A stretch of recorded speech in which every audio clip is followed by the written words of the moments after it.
The state memorial for the late Dr. Sir Manuel Esquivel commenced at 1 p.m. sharp, as Lady Katia Esquivel and one of her daughters were escorted into a waiting pickup. Out came 4 BDF soldiers, one of whom carried the remains of the former two-time Prime Minister in an urn.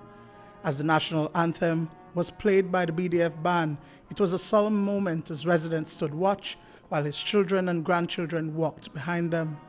The motorcade traveled down Queen Street over the Swing Bridge and onto Albert Street before making its way to the final stop at the House of Culture on Regent Street. While vehicular traffic was barred from obstructing the path of the motorcade, some residents braved the rains to witness the event. I remember running in the Belize City Council election in 1996 and 2003. And I still have the letter that he signed thanking me for participating and contributing where I can. It is really a sad day to see someone like Dr. Manuel Esquivel leaving us in the way he did. He had a lot to offer, and I was able to glean some of that little history from him. So it is really a sad day, and personally, I think he stands out as the best Prime Minister this country has ever seen. I don't think many people would argue with that. Due to COVID regulations at the House of Culture, the white picket fence and the military and police guards separated a few residents who carried umbrellas, paying their respects from a distance. I'm just out here to pay my respect for our past leader of the country, someone who some might say didn't do very much good, but to me, everyone who leads the country did something good for the country. So I'm just here to pay my respect for a man who served the country as a... Do you have any memory of him when he was a leader or anything like that? How old were you when that?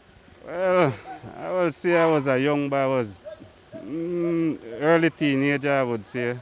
So I won't have many fond memories, but the only memories that sticks around will be the one that they broadcast on the news. I won't say what it is. Everyone know what they broadcast on the news, but I would say there are other better things to say about the man than that, so I will not say that. The official viewing began just after 2 p.m. when Prime Minister John Brissene was escorted into the state room inside the House of Culture.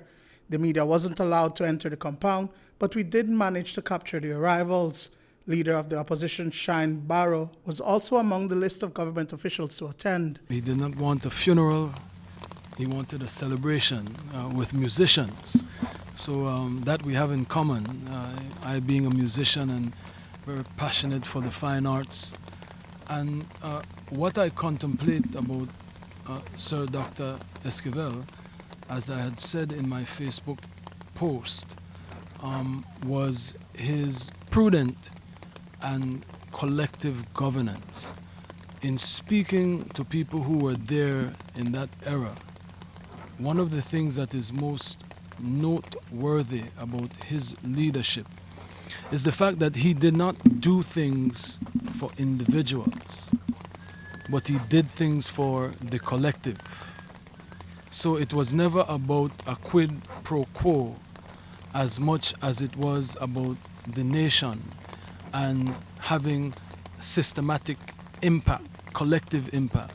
Dr. Sir Manuel Esquivel had wanted to be a physicist and shared his love of science with his students.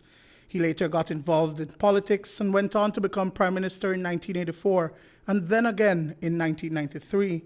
Union Senator and National President of the Belize National Teachers Union, Elena Smith, also paid her respects to the former physics teacher. Not everybody may have appreciated, his leadership style and the way he managed things when he was the Prime Minister. But I think for the most part, we have not heard too many negative things about his leadership. And so this is a time for us to pay tribute, to his work, to his contributions to our country. But also for me, he was a teacher.